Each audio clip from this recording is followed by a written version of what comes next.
deep within an enchanted wood where sunlight dripped through emerald leaves, and fireflies danced among the ferns, there was a clearing unlike any other. Boulders in shapes of mythical beasts guarded its perimeter, and at its center stood an ancient oak, its branches heavy with age and magic. Unbeknownst to most, this clearing was a portal to the wondrous realm of Avalon, a place where reality shimmered like a mirage, where mythical beasts strolled as pets and fairies gossiped over dandelion tea parties. One crisp afternoon, as the wind whispered secrets through the leaves, four friends named Lily, Max, Sam and Chloe stumbled upon this hidden clearing.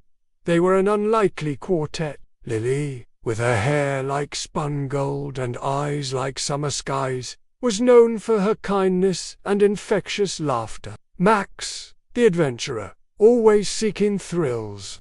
Sam, the skeptic, always kept it real with his logic and dry humor, while Chloe, the dreamer, floated off into her wild stories. As they ventured deeper into the woods, drawn by the fading light filtering through the canopy, they found themselves in the clearing. At first, it seemed like any ordinary patch of woods, but when Chloe, the ever-curious one, stepped towards the ancient oak, the very air around them shimmered, and the clearing vanished beneath their feet. In its place, a winding path, edged with luminous mushrooms leading to a majestic oak door set in the trunk of the ancient tree. Before them sprawled the breathtaking realm of Avalon.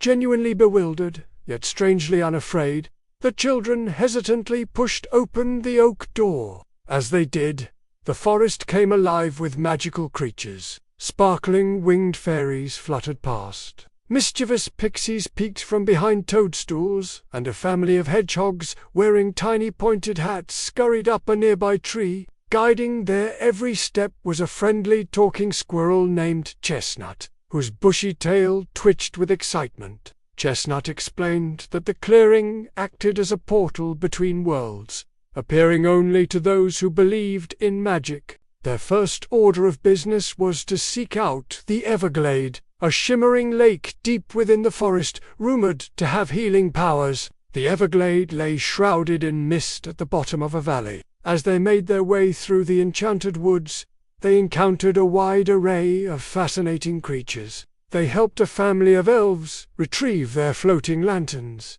that had gotten stuck in the branches of a giant weeping willow. In return, the elves gifted them with each a magical acorn that glowed softly in their hands. These acorns served as a guide, pulsing brighter with every step they took closer to their destination. As twilight painted the sky with hues of lavender and rose, they finally reached the Everglade. Its surface was indeed covered in mist, so thick that they couldn't see beyond a few inches. The magical acorns pulsed brightly in their hands, guiding them to a small boat made of woven reeds. Without hesitation, the friends climbed into the boat, and with Chestnut at the helm, they glided onto the misty lake. Upon reaching the center of the lake, the mist began to clear, revealing a sight that took their breath away. Emerging from the water was a magnificent white unicorn with a flowing silver mane. Its horn shimmered with all the colors of the rainbow,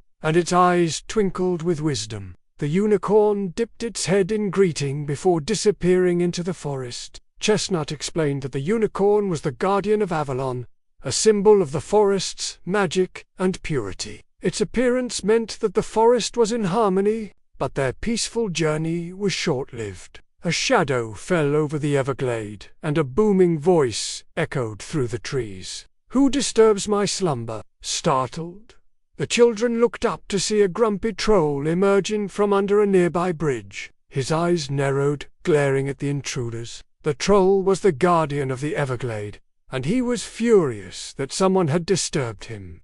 To regain peace, he challenged them to a riddle contest. If they won, he would let them go. But if he won, they would have to stay in Avalon forever. Determined to free themselves from the troll's clutches, the children huddled together, whispering strategies. Then Lily, always quick with words, stepped forward. She had learned from the wisest of the elves that riddles were best answered with a twist of wit and a dash of imagination. With a deep breath, she began, "I have cities, but no houses. I have mountains, but no trees. I have water, but no fish.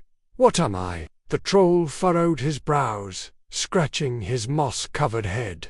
He pondered for a moment, then confidently replied, "You are a map."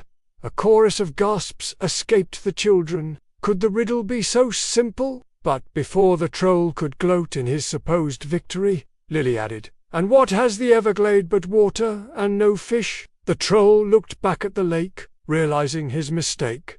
With a defeated sigh, he admitted defeat. From that day on, the grumpy troll became a friend to the children, guarding the Everglade alongside them. Over the next few days, the friends continued their exploration of Avalon, each discovering something new and magical. Max befriended a baby dragon who loved to play hide-and-seek behind waterfalls. Sam discovered a talking raven who shared cryptic messages from the forest animals. And Chloe found a hidden grotto filled with colorful crystals that sang when touched. Through these adventures, they learned the unique gifts and challenges of each magical being. But as their time in Avalon drew to a close, a shadow fell over the once vibrant realm. Plants began wilting, animals grew listless, and the joyful songs of the forest were replaced by an unsettling silence. Chestnut, the ever-helpful squirrel, revealed that the source of this decay was the bramblewood,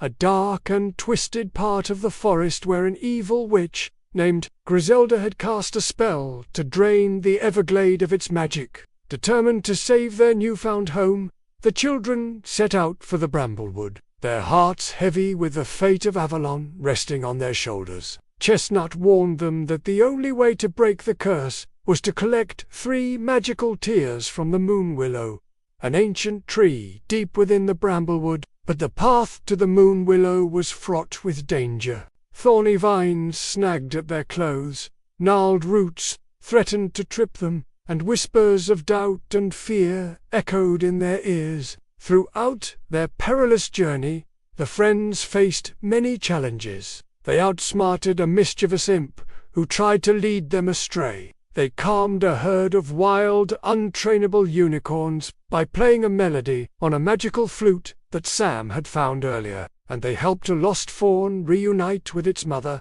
earning the gratitude of the forest animals. Finally, they reached the moon willow. Its branches hung heavy with silver leaves that glistened even in the gloom of the As they approached, they saw a single teardrop escape the tree, leaving a trail of shimmering light. But before they could catch it, the ground beneath them began to shake. From the depths of the bramblewood emerged Griselda, her face twisted with malice. She had sensed their presence and intended to stop them. With a flick of her gnarled finger, she summoned thorny vines that lashed out at the children. But they were prepared. Using the knowledge gained from their previous challenges, they dodged the attacks and fought back. Max, with his natural leadership skills, guided them, his voice ringing with courage. Lily's quick thinking and compassion helped them navigate the tricky situations. Sam's skepticism proved useful, grounding them in reality and allowing them to think strategically. And Chloe's imagination and storytelling brought a sense of wonder and hope to their darkest moments. They worked together, their friendship and bond growing stronger with every challenge they overcame. In the end, their combined efforts overwhelmed Griselda. The witch stumbled back, surprised by their unity and strength. Seizing the opportunity, they dashed forward, each catching one of the moon willow's magical tears. As the tears hit the ground, the bramblewood began to glow. Vines unfurled into beautiful flowers.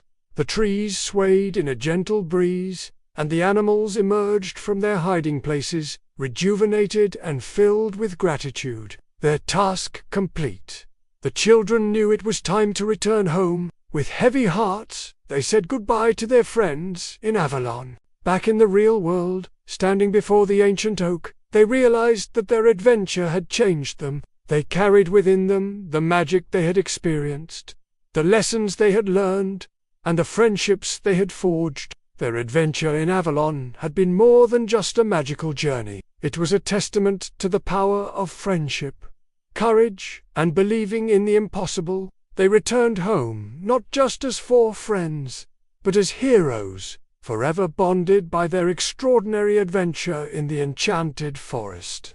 Do you like happy endings? Well, if you do, then be sure to hit that like button and subscribe for more adventures. The end.